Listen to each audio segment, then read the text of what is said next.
55 55 और 95 हर उम्र के लिए यकसा मुफीद। मफाद आम्मा का आलम बरदार। जरूर सब्सक्राइब करें, लाइक करें, शेयर करें और बेल आइकन प्रेस करना न भूलें। Rabbani the scholar YouTube channel.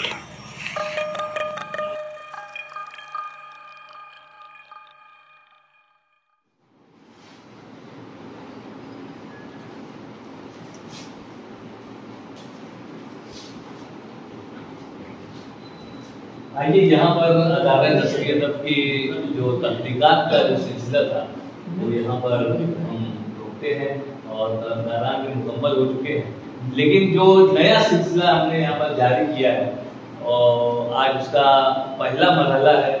यहाँ पर मुख्तार यूसुफी साहब की एक नज्म है जिसे ताहिर अमीन सिद्दीकी साहब जो है उस पर उन्होंने तबसरा लिखा है, तज्जिया किया उसका। तो मैं उन्हीं को मदू करता हूँ कि यहाँ तशरीफ लाएं, मुख्तार यूसुफी साहब की नज़्म को भी पेश करें और उसके बाद उस पर जो आपका तहरीर किया हुआ तबसरा है वो भी। मोहतरम ताहिर अमीन सिद्दीकी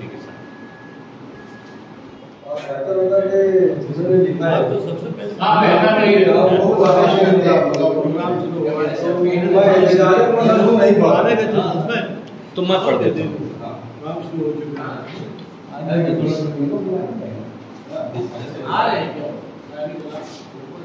वो असल में किसी मजरूफियत की बिना पर नहीं आ पाए, वरना वो आने वाले थे और वो नज़्म पेश करने वाले थे।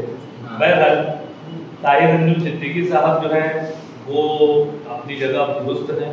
आइए उस नज़्म को मैं पेश करने की कोशिश करता हूँ।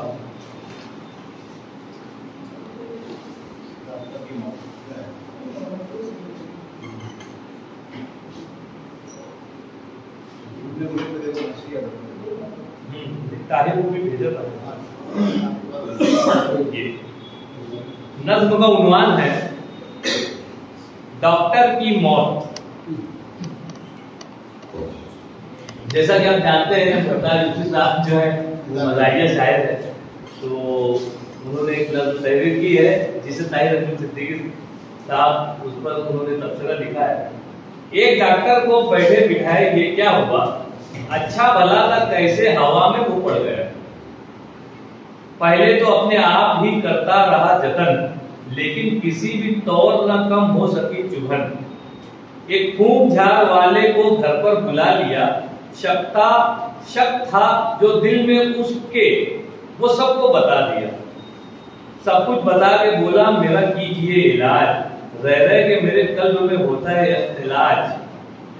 कंसल्ट करके रोता हूँ हर डॉक्टर को मैं, हैरान हूँ दिल को रोऊं के पीटूं जिगर को मैं।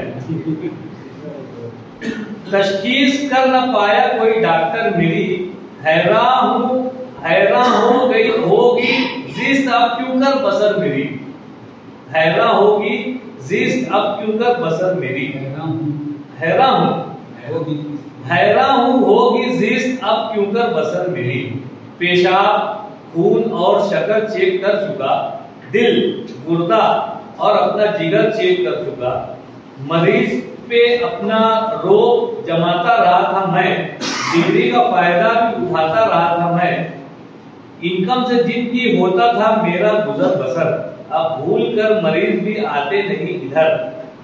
मुख्तार हो गया मजबूर क्या करूं, मुख्तार हो गया मजबूर क्या करूं। बेगम भी मुझसे रहने लगी दूर, क्या करूं। सुनकर शिकायतों को तजस्सुस से ये कहा, बेटा तुम्हारे सर पे है साया हबीस का।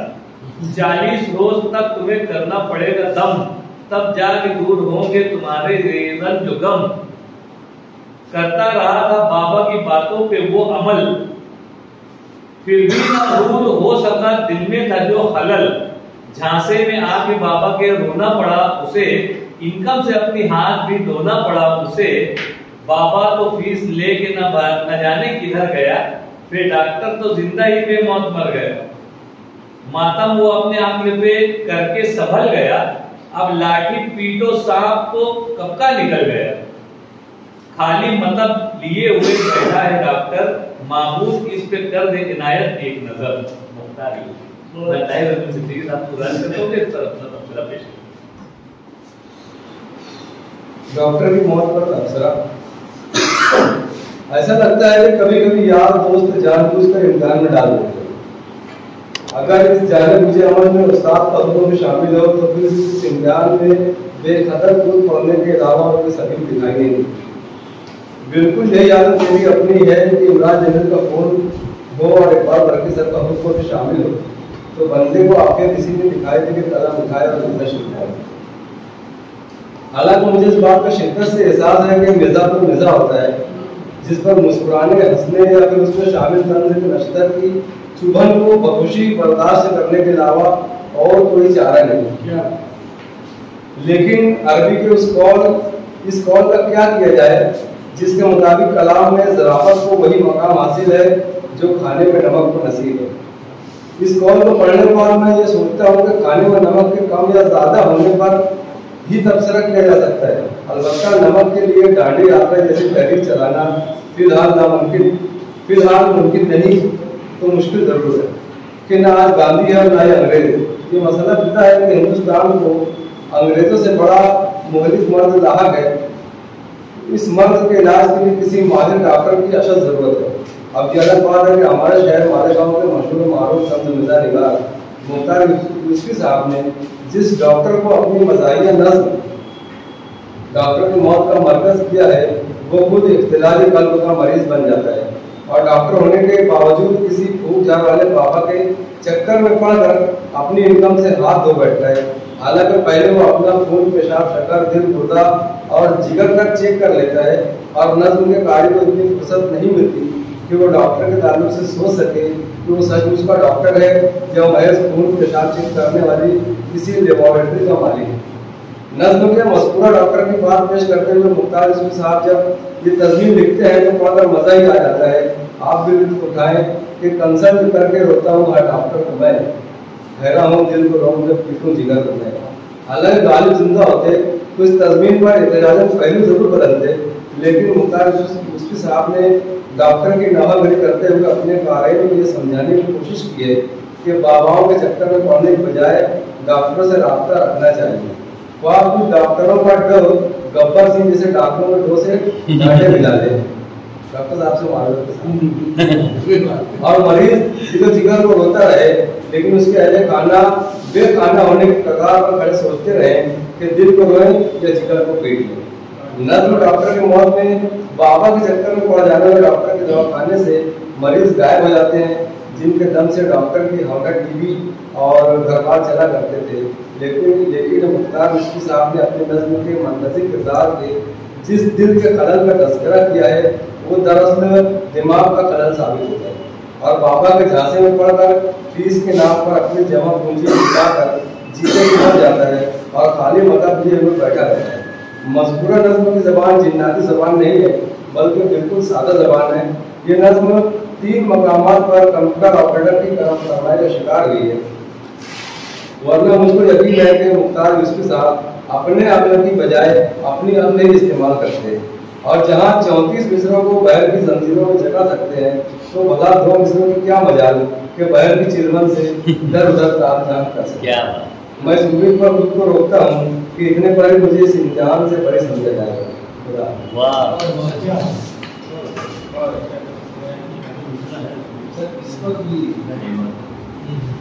इस तबसरे पर जो सामान तबसरा करना चाहें उन्हें इजाजत।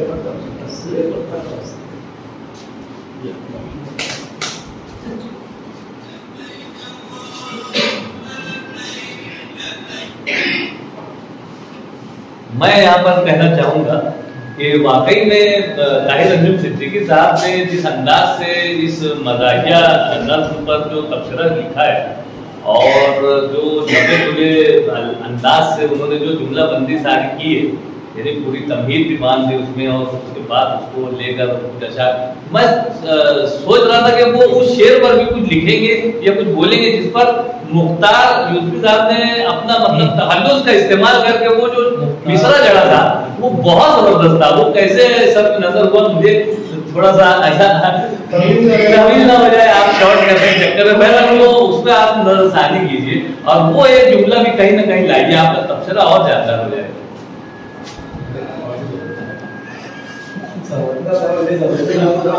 अभी उसका यूसुफी सर की जो मतलब थी उसके ऊपर तारिक सिद्दीकी ने तबसरा पेश किया। माशाल्लाह बहुत अच्छा तबसरा। और सबसे पहले मैं मुबारकबाद देना चाहूँगा अदारा नसरियात बॉलीवुड के कि नया सिलसिला शुरू किया, बड़ा खुश आइन चीज़ है, बहुत अच्छा लगा। और ये सिलसिला हमेशा तरह इसकी कभी पहले से ही महसूस की जाती थी। बहरहाल आज वो मरहला आगे बड़ा अच्छा लगा और तबसरा करने पर ताहिर मुबारकबाद पेश किया। बड़ा म्यारी और अच्छा और पूरी लुत्फ तबसरा।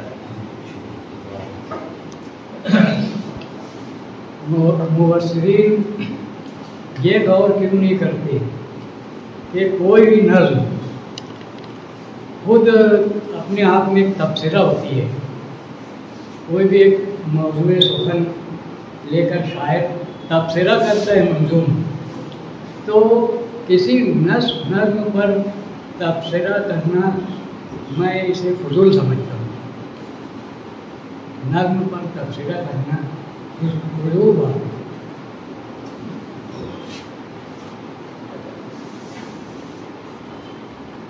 तो क्या ऑप्शन होना चाहिए कुछ ऐसा आपके दिमाग में नज़्म के अलावा भी? नज़्म में जो नज़ाकत, लताफत, ज़राफ़त, शराफत होती है उस पर बातें होनी चाहिए। और जो मौजूद सुखन होता है उस पर बात होनी चाहिए। आपने ये कहा कि सिलेक्शन जो है जो नज़्म का है बहुत अच्छा होना चाहिए। देखिए हज़ल है, हज़ल के माना ही बेहुदा वक़्तना है, अरबी लफ्ज़ है हज़ल बेहुदा। तो ये मतलब शुरुआत हो रही है अभी, क्योंकि बहुत सारी बातें जैसे आ रही हैं।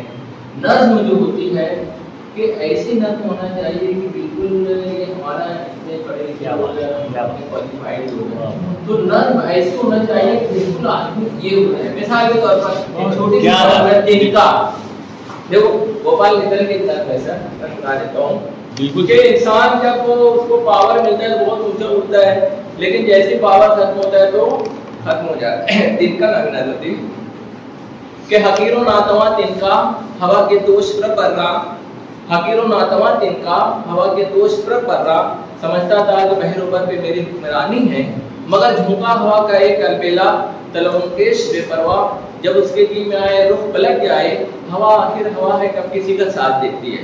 हालात हवा आखिर हवा है कब किसी का साथ देती है, हवा पलटी बुलंदी का हुजू टूटा, हकीरों नातवा तिनका पड़ा है खाक पस्ती पर, खुदा जाने कोई राहगीर बेपरवाह, जब अपने पाँव से उसको मसलता है तो अपना अहद माजी याद करके उसके दिल पर क्या गुजरती है। इसी को मैंने कहा कि कल पाँव एक कासे सर पर जो पड़ गया, यकसर वो इस्तेखान सखिश्तों से चूर था, कहने लगा कि देखते चल रहा बेखबर, मैं भी कबो किसी का सरे पुरूर था, और था वो तो रश्क हूर भइश्ती हमें भी मीर, समझे ना हम तो फहम का अपने कसूर। क्या इस तरीके से कुछ ऐसा यूनिक नज़्में सुनने मिल जाए, कुछ ऐसा ये हो जाए तो अच्छी बात है। अभी शुरुआत है, अभी तो शुरुआत है। हाँ, तो सर ने जैसे कहा कि वो एक तबसरा ही होता है, ये उस पर कुछ बोलना, तो इसमें जो है तबसरा अगर कर भी रहे हैं तो इसमें फायदा ही होगा, नुकसान नहीं होगा। कुछ नई बातें जैसे फजूल मतलब नहीं है ऐसा।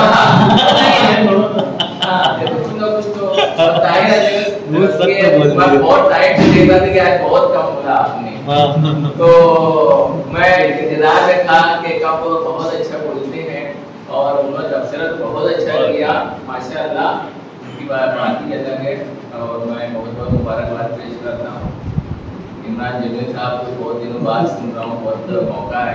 और मेरे लिए फख्र की बात ये है कि इमरान जमील साहब जो है जम्मू हाई स्कूल में पढ़े हुए। क्या बात है, ये तो बहुत फख्र की बात हमारे लिए। इंशाअल्लाह किसी दिन उनका स्पेशल में प्रोग्राम। अब मुझे सुन रहे हैं कि नहीं? मुझे सुन कर बोर हो गए।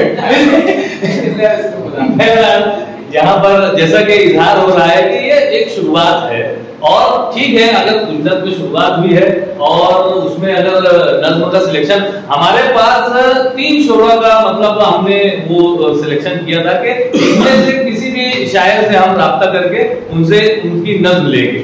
तो उसमें ज़हीर कुत्सी साहब भी थे और उसमें असद सिद्दीकी साहब भी थे और उनकी भी एक अच्छी नज़में हैं, फलस्तीन के ऊपर भी कुछ है। तो ऐसी कुछ नज़में आएंगी और उस पर भी बहुत अच्छे तबसरे होंगे। यकीनन आप मायूस ना हो, दिल छोटा ना करें, बल्कि थोड़ा सा शुरुआत मशवरा है। अच्छा, सिद्दीकी साहब बहुत अच्छा लिखते हैं और बहुत अच्छा यानी अच्छी सूझबूझ है और बहुत गहरी नज़र है। मुझे सिर्फ शिकायत इसी बात की है कि नज़्म जो उसकी जो गहराई है और इल्म में अगर इजाफा करना है कि मारूजी बातें हो तफसीरे में, ये सरसरी जो तफसीरा है तो यही एहसास होता है कि न कोई भी नज़्म खुद एक तफसीरा होती है अपने आप में। तो उसमें और क्या शायर कितनी डीप में वो कहाँ से किस मुकाम से किस बात से मुतासिर होके वो नज़्म कहा है, तो वहाँ तक पहुँचना मुख्तलिफ उन्वानात पे से नज़में कही जाती हैं। मैं इनकी कोशिशों की तारीफ करता हूँ, मुझे अच्छा लगता है ये जो भी बोलते हैं। बस थोड़ा सा शेरी असनाद पे अगर बात हो तो मारूजी बातें होनी चाहिए।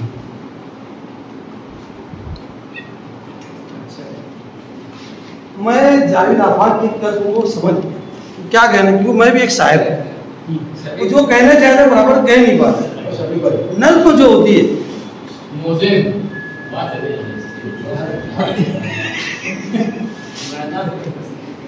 तो जब एक नज़्म जो होती है एक केलो लेकर एक पॉइंट लेकर चलते रहते है ना, एक उन्वान लेकर चलते रहते पूरी नज़्म, लेकिन गजल का एक शेर होता है, एक शेर वो अपने अंदर दुनिया जहां के माने ली, ये दोनों में फर्क होता है। तो अपन नज़्म में बहुत ज्यादा क्या तबसरा करेंगे, और जो साहकार नज़्में है ना, जैसे वो उसकी क्या नाम उसका वो सरदार जाफरी, नहीं सरदार जाफरी तो बहुत अच्छी नज़्में है। नहीं इसकी याद में हाँ शायद बहुत अच्छा है। जो नज़्म मैं बोल रहा हूँ नज़्म पढ़ो, वो क्या उसको फैज की बोल रहे हैं, नहीं वो ये बता रहे हैं शेर बोलिए, एक शेर बोलो, नज़्म को शेर याद करो, मतलब बहुत अच्छी नज़्म होती है, क्या सही अक्सर सुनाएगा। अरे वो क्या बात है, अगर वो आवाज रही पाबंदी लगाई जाए ये अल्लाह जमीन एक नज़्म होती है, साग जैतून पर किस कदर फारकाओं के बसेरे उजाड़े गए, हवा चुप रही। देखो ये नज़्म कितनी अच्छी है, अपने अंदर बेइंतहा मानी हुई है। तो ऐसी साकार नज़्में बहुत कम है, चिंता है। और दूसरी बात तो एक उतार उसकी की मज़ाकिया है। मज़ाकिया में क्या है, पहली बात तो ये है इसमें नज़्म में इतना बड़ा फॉल्ट है तो डॉक्टर होकर वहमी है उसको बुला कर ले गया, बोला ये अब नहीं आ रही है बात, एक डॉक्टर को जाकर इलाज करा रहा है, अबे डॉक्टर लोगों को उल्लू बुलाते रहते, खुद उल्लू बन गए। ये क्या बात हुई यार, उनको अच्छा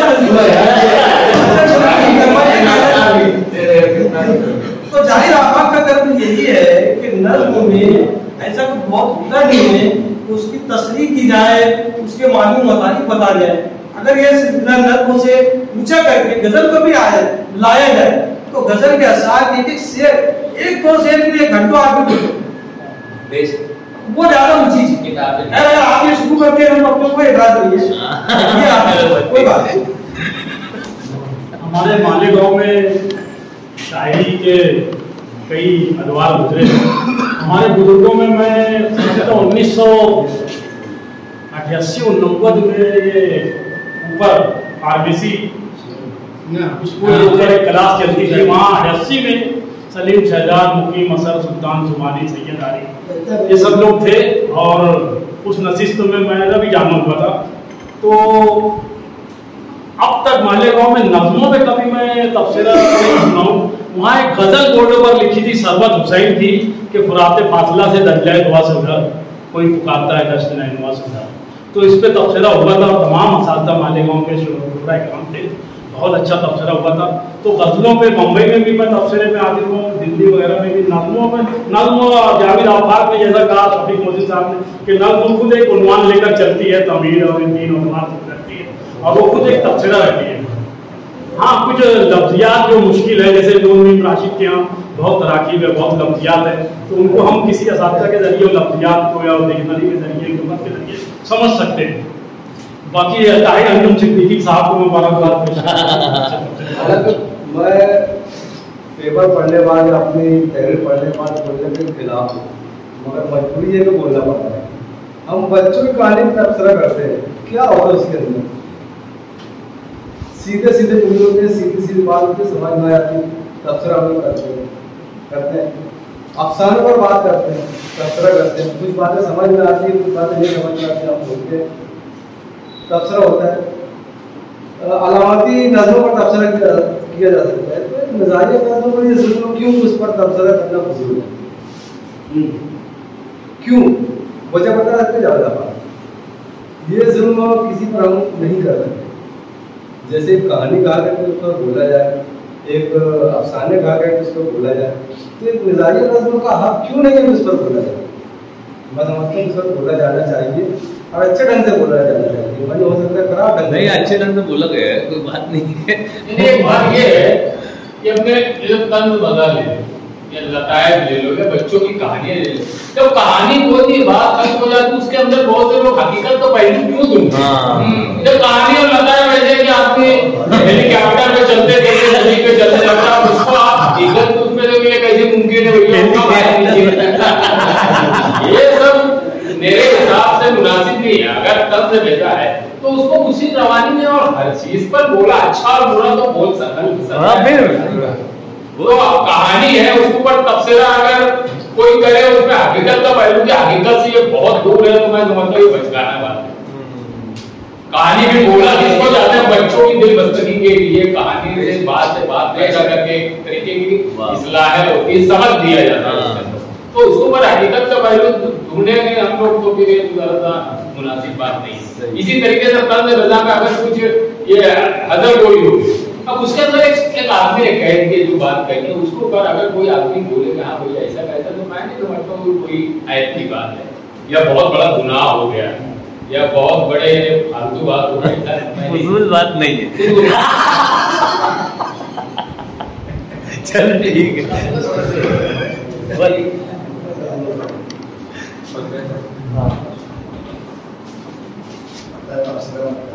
नहीं, मैं बिल्कुल अब यहाँ कुछ नहीं कहूँगा।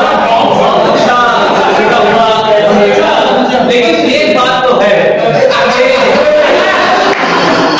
नहीं मैं कुछ नहीं बोल रहा हूँ, उसके बाद सुनिए तो कि यहाँ पर हमारे सीनियर बुजुर्ग जो है, बुजुर्ग के ऊपर से बात शुरू हुई थी 10 से पहले, हमारे बुजुर्ग बैठे हुए, तो एक मुख्तसर सा, एकदम मुख्तसर सा कि भाई नस्री अदब की जो ये एक शुरुआत हुई है वो, और जो कलमदारान और जो 217वीं नशिस्त तक पहुंचे हैं, एक मुख्तसर सा अगर तासुर हम अब्दुल गफ्फार मुंशी साहब से समाप्त कर लें तो उसके फौरी बाद जो है हम खुतबा सदारत कराते हैं। ये बस मैं इतना कहता हूं, वादा करता हूं बीच में कुछ नहीं, मैं कुछ नहीं बैठे बोलो आगे दो दोस्त का आपस में मिलते हैं, क्या लड़की क्या करेगी, चार लड़के हैं, एक डॉक्टर है, एक इंजीनियर है और एक वकील है और एक हथियार है। बहुत मजा चली, नहीं अपने कोई काम भी नहीं है, कोई इनकम नहीं है, कैसे क्या बोलो। डॉक्टर जिसको इंजेक्शन लगाता है वो मर जाता है और इंजीनियर जो बिल्डिंग बनाता है वो गिर जाती है और वकील जो केस लड़ता है वो हार जाता है।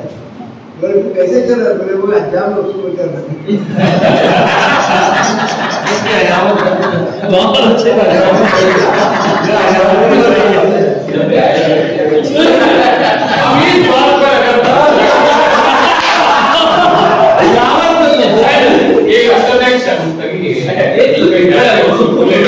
अब इसको अगर हम हकीकी तराजू में देखें बोले ये ऐसा नहीं होता है।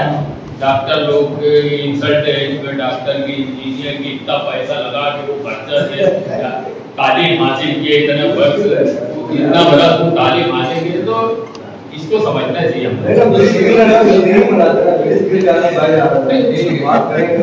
आइए बहरहाल बातें तो होती रहेगी और रात बाकी है, बात बाकी है, ऐसा मामला है। बहरहाल हमें मुद्दा सदारत जो है वो समाप्त करना है। मैं बड़े अदब एहतराम के साथ मतलब डॉक्टर इकबाल बख्शी साहब जमात करता हूँ मुद्दा सदारत।